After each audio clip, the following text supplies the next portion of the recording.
I think it automatically shocks.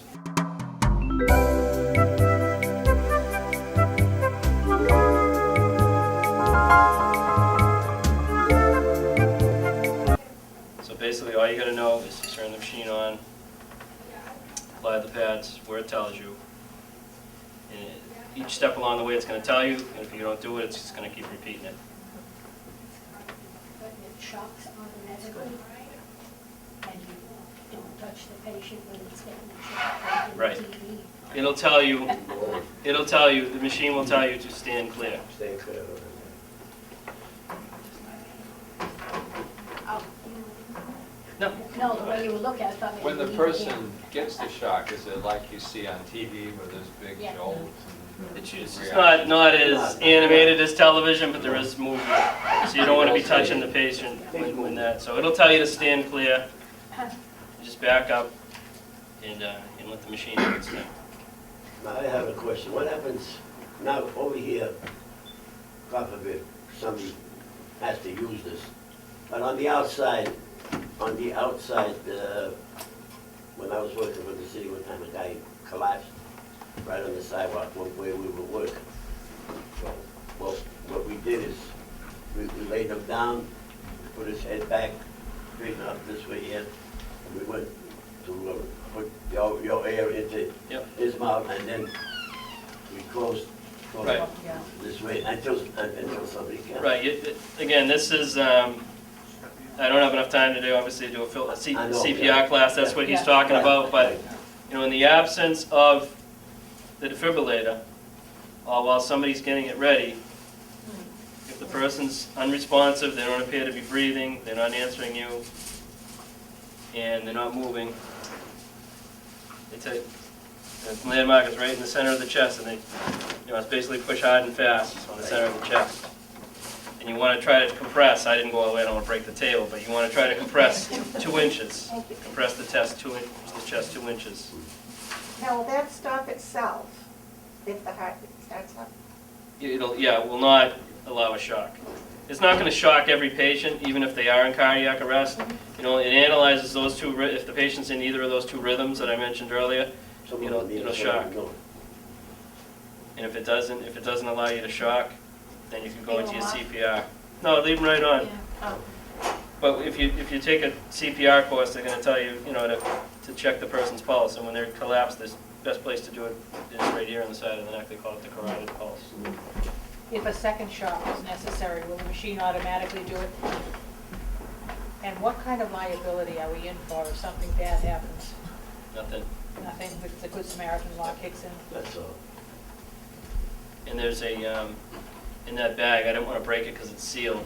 There's a CPR, there's a mask to get ventilations. If you're going to do month-to-month ventilations, I'm not going to get into the whole CPR because that's not what we're here for today. How long is the charge good for? Do the batteries need replacement? Yeah, like with our units, I don't know, I'm assuming these are the same. The battery's good for like 3 or 4 years. And that's a good question, actually, Mark. When you close the cover here, you can see through the window it says OK. So as you work in the kitchen, you look through the window, and it doesn't say OK. Like there'll be a picture of a wrench or a battery. That means you got a problem. And maybe once a month or periodically, pull it out and just open that cover and see that it goes into its self-check mode. And those are the two ways to be able to tell. I don't know if in the paperwork it tells you exactly how long the battery is good for. It's good for, I think, 4 years. Okay, that makes sense, 4 years, because ours are above that. But anytime you see anything funny in that window, you got to call for service. Does it take long to learn CPR? No. I know a little about it, but not that much. I would have to go. Yeah, and they've changed the methods as they do research. So probably what you learned even 5 years ago, they're using different methods. And what they found is a lot of people are afraid to do month-to-month resuscitation. So what they're preaching more now for what they call the layperson, you know, and someone that's not a professional rescuer, Right, is to just push hard and fast on the center of the chest. right. And the good news about having the fire station right across the street is by the time you have to pull these off, they're Well- doing their job and your job is finished. You know, let me just correct you on that, because, you know, the day that this place caught on fire across the street, I was in the fire station by myself, and the guys were at Stop and Shop Plaza on a fire alarm. And people were banging on the window and pointing, and you know, they're on the way. Nobody here but me. So, you know, Yeah, what do you stand there for? we only have 3 guys on going out the door, so we try to keep the station covered all the time, but, you know, if you're lucky enough to be the first one to call, we're there. If you're not, you know, like the other day, Mark called. There was a gentleman that had a problem here, and just before Mark called, somebody else called. So, you know, we were able to get someone here fortunately quickly, but it's not always the case in the way we operate. If the patient dies, does the machine tell you to stop everything? No, No, the we will come and take the patient to the hospital, the patient won't. Okay, The so you patient don't tells you shut stop. it down? No. If the patient is not in a shockable rhythm, it'll tell you to start CPR.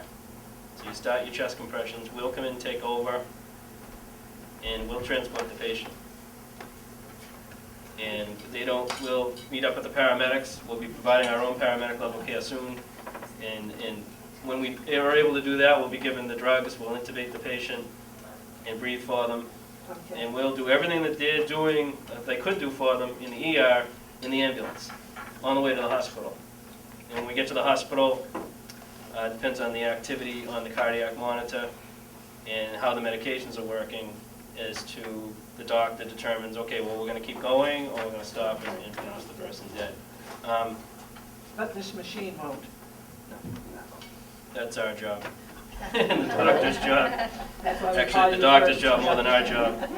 My son just passed a class of Intermediate. intermediate, the Oh. fireman, and He's looking for a job. he's looking for a job, not only that. Good luck with that. He got his schooling up, and he got the fireman schooling up in, up in the Lake City. All right, well, thank you, Barry. You've given Barry, us thank you a very lot of much. information. Thank you very much. I learned a lot. Oh, thank you.